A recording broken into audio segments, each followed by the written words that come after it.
जय भगवान श्री कृष्ण जी। प्रिय श्रद्धालु भक्तों, जब हम सबके कुछ भी समझ में नहीं आता है तो हम सब ये सोचते हैं कि ये सब भाग्य का खेल है। और भाग्य हमारा क्या है ये किसी को भी पता नहीं होता है।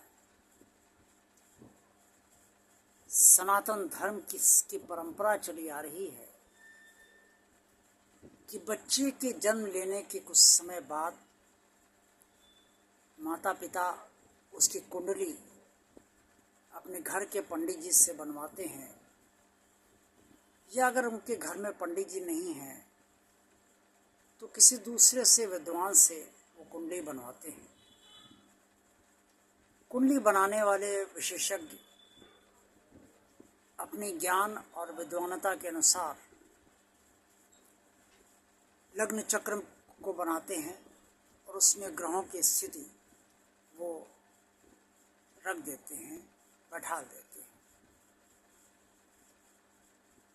लेकिन उस कुंडली को कोई आम आदमी समझ नहीं पाता है,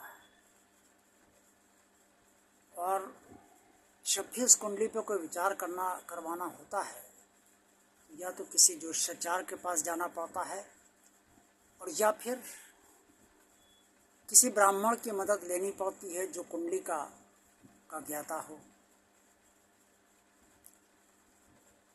देखा जाए तो भाग्य के बारे में जानकारी किसी को होती नहीं, लेकिन फिर भी हमारे हिंदू धर्म में भृगु ऋषि महाराज जी हुए जिन्हें मस्तक रेखा का ज्ञान था। रावण संहिता के बारे में सभी को मालूम है, रावण मस्तक रेखा का विशेषज्ञ था। और उसने जब समुद्र के पार प्रभु श्री राम की सेना बैठी हुई थी तो उस समय उसने अपने महल से जब प्रभु श्री राम को देखा था,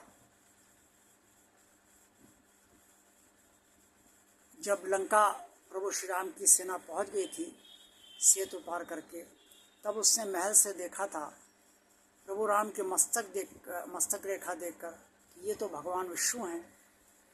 और उस समय उसने मनी मनी निर्णय लिया कि मैंने इतने बुरे कर्म किए हैं तो इन्हीं के हाथों मरना ही उचित है।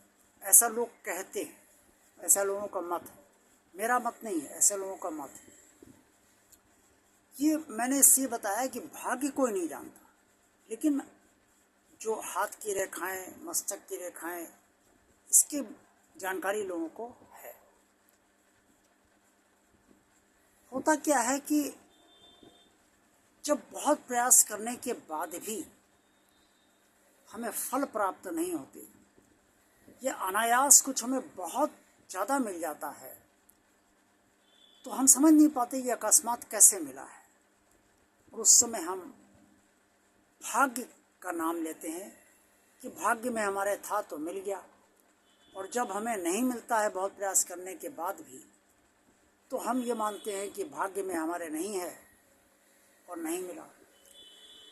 लोग अक्सर लिखते भी हैं, कहते भी हैं कि समय और भाग्य से पहले किसी को कुछ नहीं मिलता।